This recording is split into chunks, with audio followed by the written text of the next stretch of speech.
이사야 53장을 이제 오늘 마치게 되면서 12절을 이제 그 결론으로 설교를 하게 되었습니다. 이러므로 말씀하고 있습니다. 앞에 있는 그 모든 것들을 다 결론적으로 받는 접속사 이러므로입니다. 여호와의 종이 연한 순 같고 마른 땅에서 나온 줄기같이 정말 보잘것없는 모습이었습니다. 그리고 그 어린 시절 내내 멸시와 또 간고를 많이 겪고 질고를 당하며 인간으로서의 모든 아픔과 연약함을 다 친히 다 느끼시고 또 그런 것들을 다 감내하셨습니다. 그리고 그분이 무참하게 사람들에 의해서 살해가 되었는데 그가 찔리고 상하고 징계를 받은 건 모두 우리의 죄악을 담당하신 것이다. 그분이 이 고통을 우리를 대신하여 대리 속죄를 당하실 때 얼마나 평안하시고 얼마나 조용하셨는지 도살장에 끌려가는 짐승 어린 양처럼 털 깎는 자 앞에 잠잠한 양같이. 그래서 사람들은 소리쳤습니다. 비난했습니다. 저거 죽을 짓 하더니 결국에는 죽게 되었다. 그러면서 아무도 그분의 죽음이 나의 죽음을 대신한다라고 하는 것을 믿지 않았다. 믿는 사람이 없었다. 그러나 그분이 죽으심으로 말미암아 악인과 함께 죽게 되었지만 부자의 묘실로 존귀하게 묻히게 되었다. 그리고 나서 이제 그 죽음이 미치는 그 영향에 대해서 그분은 바로 속건제물이었다.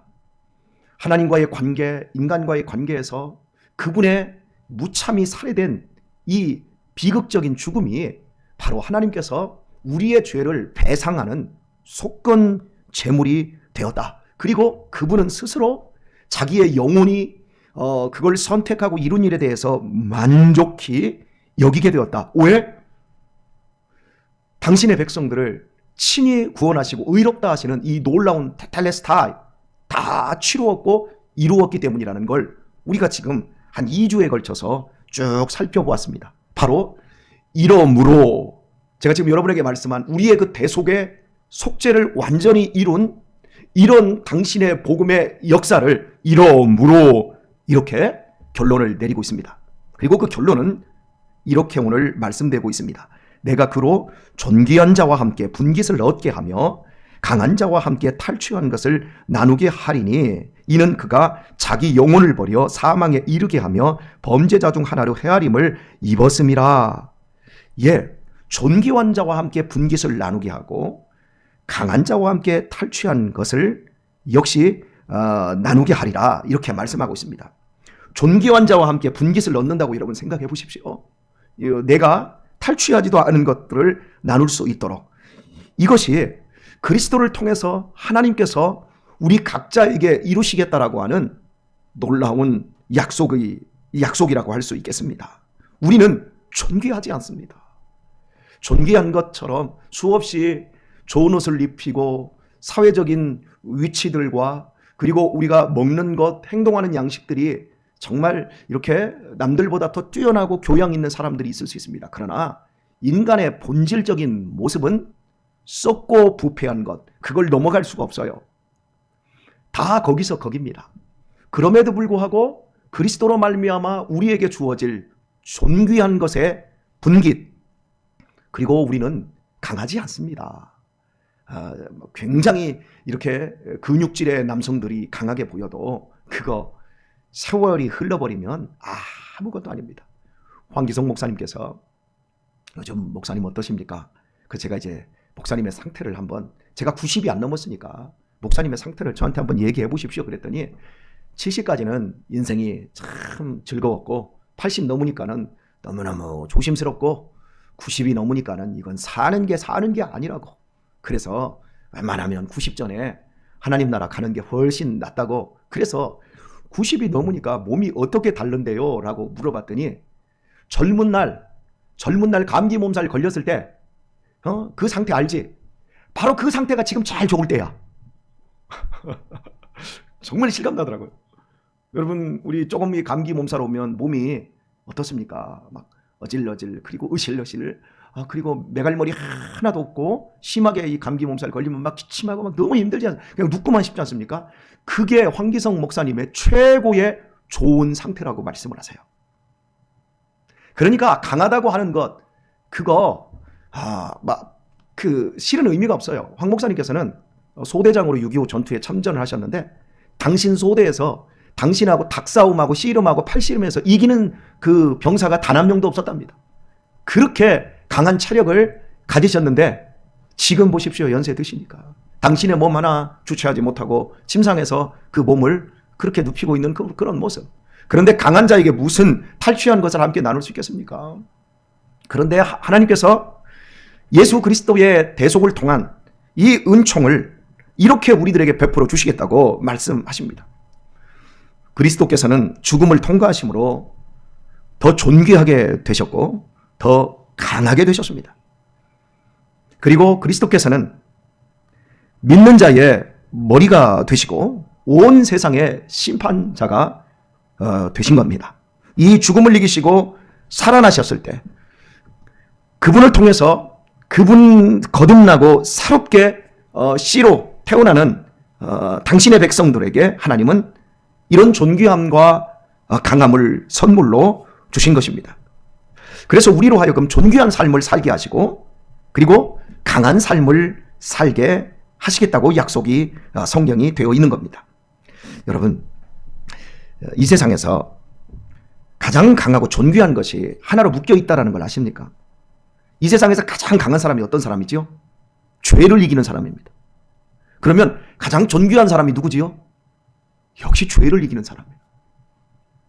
그렇게 잘난 사람들, 그렇게 힘 있는 사람들 보면 나중에 보면 그들의 삶이 추잡해지고 부끄러워지는 경우들이 많죠. 특히 경제인들, 정치인들 보십시오. 정말 존귀하게 시작했다가 마지막 삶이 얼마나 비극적으로 끝난 분들이 많습니까? 무엇 때문입니까? 그 존귀의 자리에서 추락한 이유가 뭡니까? 죄 때문입니다. 왜 그렇게 허약하게 되었습니까? 바로 죄 때문입니다. 그러나 하나님께서 믿음의 삶을 사는 예수 그리스도로 말미암아 대리속죄의 은혜를 누리는 사람들에게 약속되어 있는 것이 무엇입니까? 우리 이렇게 약해 보이지만 결코 약한 사람들 아닙니다. 우리 이렇게 비루해 보이지만 실은 비루하지 않습니다. 우리는 강합니다. 그리고 우리는 존귀한 자입니다. 왜 우리가 이런 은혜를 누립니까? 그리스도께서 죽으심으로 말미암아 하늘의 문을 열어버리셨고 성령을 우리 마음속에 각자 부어주셔서 죄를 이길 수 있게 해주셨습니다. 공자왈 맹자왈하고 세상의 도덕과 윤리를 배우는 사람들은 내가 그렇게 살아야지, 와 좋은 말씀이네, 이런 격언대로 내가 살아야지, 그러나 사라지지 않습니다. 하지만 성령께서 우리 마음에 오시면 우리의 양심 속에서 일을 하십니다. 우리가 때로는 넘어질 때도 있고 우리가 때로는 참 더러움에 처박힐 때도 있지만 그때마다 꺼집어내셔서 다시금 그리스도의 대속의 피로 씻을 수 있도록 회개의 영을 불어넣어 주시지요. 이런 식으로 우리는 끊임없이 우리 자신들을 존귀하게 만들며 그리고 더욱더 강한 자로, 예전에 넘어졌던 그 죄에 대해서는 이제 두 번 다시 넘어지지 않고 계속해서 우리가 아름다운 사람으로 만들어져 가고 있습니다.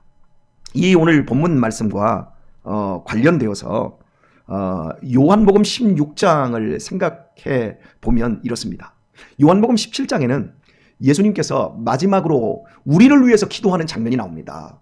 겟세마네 동산에서 예수님께서 십자가를 앞에 두시고 내가 이렇게 비옵는 것은, 그리고 우리를 위해서 기도가 나오는데요, 16장 그 기도에 딱 들어가기 전에 제자들에게 이렇게 말합니다. 너희가 이제 나를 버리고 흩어질 때가 되었다. 내가 이제 너희들이 혼자 둘 것이다. 그러나 내가 혼자 있지 않고 아버지와 나와 함께 있을 것이다.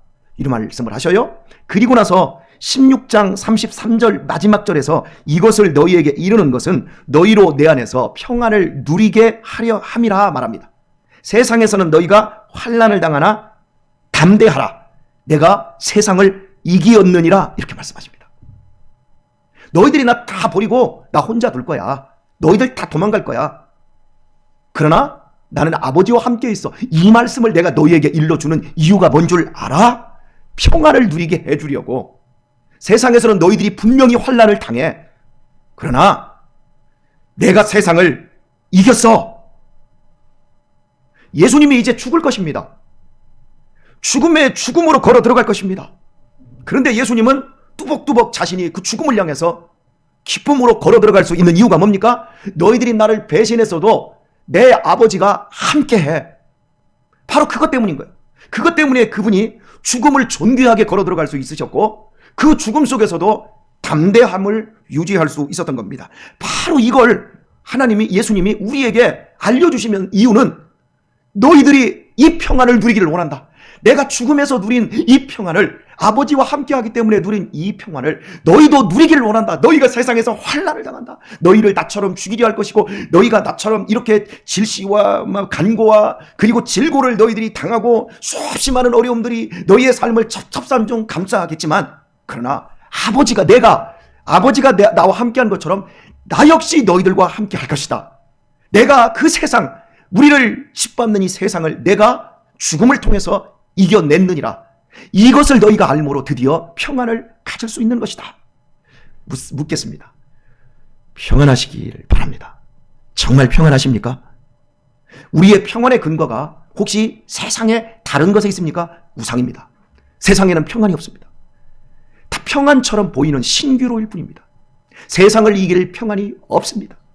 그러니 세상 사람들은 존귀할 수가 없지요. 그러나 우리에게는 세상을 이길 평안이 아버지와 예수님이 함께 하신 것처럼 성령께서 우리에게 오심으로 말미암아 아버지와 예수 그리스도 안에 우리 모두가 임마누엘의 삶을 살아가고 있습니다. 자, 오늘은 장기 얘기하고 제가 경험한 이야기를 하나 하고 말씀을 맺을까 합니다. 남자들은 이게 장기를 두고요, 바둑도 두는데요. 이게 장기 얘기를 할게요. 저도 우리 아들들하고 장기를 제가 많이 가르쳤고 지금도 장기를 두고 있으니까요. 어린 시절부터 이 장기를 딱 두다 보면 동네 한복판에서 할아버지들하고 제가 장기를 둬요. 그럼 이게 장기를 두다 보면 사람들이 이렇게 모여들어요. 그리고 내 뒤에서 막 모여드는 사람들이 그런 한참을 봐요. 자기들이 수가 나보다 높든지 또 수가 나랑 비슷하든지 못해도 이상하게 훈수를 둘 때는 더 잘 보여요. 그죠, 장기가? 예, 내가 둘 때는 잘 안 보이는데. 그럼 뒤에서 그러는 거예요. 제가 이제 장기를 딱 불려고 딱 하면 나는 이제 차를 딱 과감하게 차를 쫙 가고 움직이려고 딱 하면 옆에서 상상 막 이럽니다. 그러니까 구경하는 사람들, 훈수 두는 사람이 만약에 5명이면 5명 모두 생각이 다 달라요. 20명이면 20명 생각이 다 달라요. 여러분, 장기판을 인생판으로 생각해 보세요. 내가 어떤 모션을 쳐야 돼. 내가 이렇게 결정하고 뭔가를 해야 될 때 어떤 사람은 아주 선이 굵게 차를 쫙 하고 밀든지 어떤 사람은 쫄 하나만 살짝 움직일 수도 있고 어떤 사람은 상으로 그냥 대판 치고 들어갈 수도 있는 거고 말로 우회할 수도 있는 거고 다 자기의 인생살이에 대한 생각과 판단 기준이 다 다릅니다. 그런데 자, 어떻게 하더라도 그 인생 속에서 사람들은 각자 이렇게 살지만 여기에는 평안이 없어요. 항상 내가 말을 움직이든 쪼를 움직이든 상을 움직이든 간에 항상 불안 속에서 혹시 내가 잘못 두고 있는 것은 아닌가 생각이 딱 들어집니다. 저는 그런 식으로 어린 시절부터 장기를 두면서 누가 훈수를 둬도 항상 그랬어요. 누군 말을 믿었을 때 누가 그냥 옆에서 상 딱 꼈다가 그 수가 이 상이라고 알려준 사람도 수가 딸리고 나도 수가 딸려서 그 상대방에게 상을 딱 갔더니 뒤통수를 딱 맞지 않습니까? 근데 이런 경우들이 많다 보니까 불안한 거죠. 그런데요, 제가 우리 아들들하고 장기를 이제 셋을 다 가르쳐 놨잖아요. 제일 장기가 수가 높은 애가 이제 유신이, 유민이, 유아 순서로 배운 순서에 따라서 이렇게 좀 달라져요. 그런데요, 유아가 장기 둘 때 가끔 그럽니다. 어제도 형하고 이제 큰형하고 장기를 딱 두는데 아버지 불러요. 아버지 불러요. 그러면 왜? 그러면 아버지 설교 준비해야 돼. 아버지 한 번만 와보세요. 한 번만 와보세요. 그 사람 딱 그걸 제가 가서 봅니다. 그러면 이걸 딱 잡고 자기가 이제 고민을 하는 거예요. 뭘 움직여야 될지. 그때 여러분 제가 딱 가면 유아가 아버지 유신이는 그럽니다. 아버지 오지 마세요. 아버지 오지 마세요. 근데 유아는 와달라고 애걸복걸합니다. 그러면 내가 누구 말을 들어야 될까요? 가난한 자, 약한 자의 말을 들어야 되겠죠. 그래서 이제 가서 이러고 딱 가면 유신이가 벌써 아버지 가만히 계세요. 아무 말 하지 마세요. 아무 말 하지 마세요. 그 유아는 말해주세요 이래요. 그럼 제가 이제 어떻게 합니까? 말해줍니다. 그러면 딱 거기다 말해주면 제가 딱 가는 그 순간 유아는 얼굴이 살아나요. 왜? 아버지와 함께 하니까. 아버지가 자기 편을 들어줄 줄 뻔히 아니까. 그러면 제가 유신아 미안한데 내가 두 수만 내가 함께 둘게. 탁탁한 두 수, 세 수 정도 딱 하면 막 뒤로 밀리던 그 유아의 판이 달라지기 시작합니다. 그럼 유아가 그때부터 막 기세 등등하니 막 아버지가 야 여기서 일로 옮겨 딱 그러면 그냥 절대 순종해요. 그럴 때는 탁탁 이렇게 바뀌어요. 여러분, 저는 이 장기판에서 하나님이 우리와 함께 한다는 게 무엇인지를 제가 간접적으로 더 알게 되어집니다. 사랑하는 교회 여러분, 하나님이 나와 함께 하는 건 사실입니까? 내 느낌입니까? 하나님이 나와 함께 한다는 것은 팩트입니까? 아닙니까? 사실입니다. 그 어떤 것도 우리를 평안하게 할 수가 없어요. 그리스도 예수께서 마지막 죽어가는 삶의 연장 속에서 다 버리고 너희들이 나를 떠난다. 그러나 나는 아버지와 함께 하기에 나는 기쁨으로 이 길을 갈 수 있고 평안을 내가 누리며 내가 너희에게 이것을 알려주는 이유가 바로 평안을 누리게 하려 합니다. 너희들이 세상에서 환난을 당하나 담대하나 내가 아버지와 함께함으로 세상을 이겼던 것처럼 너희들도 이기게 될 것이다. 사랑하는 교회 여러분, 팩트입니다. 사실입니다. 이거 허구 아닙니다. 진짜입니다. 그러니까 제가 여러분에게 예수님이 오늘도 여러분과 함께 계시니 평안하시기를 축복합니다. 이러면 여러분이 마음속에 평안이 확 몰려오십니까? 여러분은 믿음의 아름다운 자리에 이미 올라가신 것이고, 제가 여러분에게 아무리 평안을 외쳐도 아이 목사님이나 좋지 뭐, 혹시 이런다면 여러분은 아직도 갈 길이 한참 먼 사람입니다. 다시 한번 하십시다. 평안하시기를, 예수님이 함께 하시니 평안하시기를 바랍니다. 예, 이게 여러분 속에 있어야 돼요. 자, 제 얘기가 끝난다고 그랬죠. 제 어린 시절에 제 집안에 그 여자아이가 이제 무슨 병에 걸려서 죽었어요. 제가 중학교 때쯤인데 이게 죽었어요. 걔는 이제 초등학교 한 3학년이나 2학년 정도 됐을 텐데 얘가 죽었어요. 근데 죽은 날 애가 죽으니까요, 그날 바로 걔가 덮고 있었던 방에 덮고 있었던 이불로 그냥 둘둘 싸더라고요. 뭐 옛날에는 꺼적대기로 쌌을 텐데 둘둘둘 싸더니 지게 바닥에 있는 지게 위에다가 아저씨, 그 아버지가 올리더라고요. 그 동네 이제 아저씨하고 몇 분, 세 분, 네 분이 공동묘지로 갔어요. 공동묘지로 가가지고 거기다 한적한 곳에 이렇게 해가지고 파서 이렇게 묻는 걸 내가 다 가서 봤어요. 둘둘둘 말았는데 나중에 나보니까 발이 좀 나왔더라고요. 거기 묻었어요. 그리고 이제 며칠 지났어요. 며칠 지나고 나서 걔도 이제 우리하고 많이 잘 놀았으니까 이제 해가 이렇게 어둑어둑 지는데 어머니께서 염소를 그 공동묘지 그 뒤편에다가 이렇게 염소를 놓은 거예요. 근데 염소가 거기 있는지도 모르고 놀다가 저녁 때 다 돼가지고 해가 지려고 할 때 거기 가가지고 이제 그걸 가지러 갔는데 마침 그 무덤 그 앞에 이렇게 돼 있더라고. 그래서 제가 염소를 이제 이렇게 놓고서나, 그래서 내가 이제 그런 마음이 생겼어요. 갑자기 내가 묻힌 것도 봤으니까 가가지고 내가 무덤 앞에 서서 무덤을 발로 툭툭 차면서, 걔 이름이 희정이었는데, 희정아 놀자. 너 죽었지? 근데 이제 이렇게 했어요.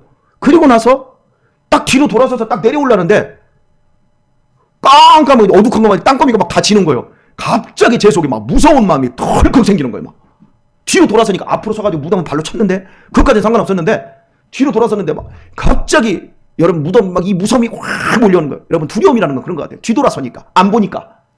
그래서 다시 뒤돌아섰어요. 뭐가 뒤에서 막 잡아당기는 것 같아서. 그래서 뒤를 보면서 이렇게 내려오는데 갑자기 제 발을 누가 뒤에서 낚아채는 거예요. 그리고 막 땅으로 막 확 끌어다녔는데 제가 수백 미터의 낭떠러지로 막 처박혀버린 것 같습니다. 근데 나중에 보니까 염소가 끈이 있잖아요. 줄. 제가 이제 무서우니까 뒤로 뒷걸음질 치다가 염소줄에 걸린 거예요.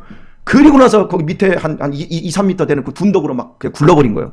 굴렀는데 그게 수백 미터 얼마나 막 두려웠는. 그러니까 두려워하니까 상황 판단이 안 되는 거예요. 그리고 그 두려움이 계속되더라고요. 거기를 못 지나가겠네요. 그 뒤부터는. 근데 나중에 어머니하고 우리 그 공동묘지 넘어서 논을 가는, 어머니하고 가는 데는, 그래서 어머니한테 그 얘기를 했더니, 엄마가 너랑 함께 있으니까 안 무섭지. 그렇습니다, 여러분. 내 속에 한번 두려움이, 공포가 한번 시작되어지면요, 계속 되어지는 거예요. 뒤돌아서지 마십시오. 하나님의 말씀에서 뒤돌아서지 마십시오. 그 어떤 것도 여러분을 두려워할 것은 여러분 자신입니다. 여러분을 걸려 넘어지게 하는 것, 그것은 다른 사람이 아니라 다른 어떤 상태가 아니라 내 자신이 시험 들게 하고 내 자신이 상처를 만들어내고 내 자신이 공포를 조장하는 것 뿐입니다. 여러분을 이길 자가 이 세상에 아무도 없습니다. 여러분처럼 아깝고 존귀한 자가 이 세상에 아무도 없습니다. 하나님이 예수 그리스도와 여러분의 삶을 바꿔내셨습니다. 오늘도 이 복된 삶을 여러분 실제라는 사실을 기억하시면서 오늘도 평안하시기를 바랍니다.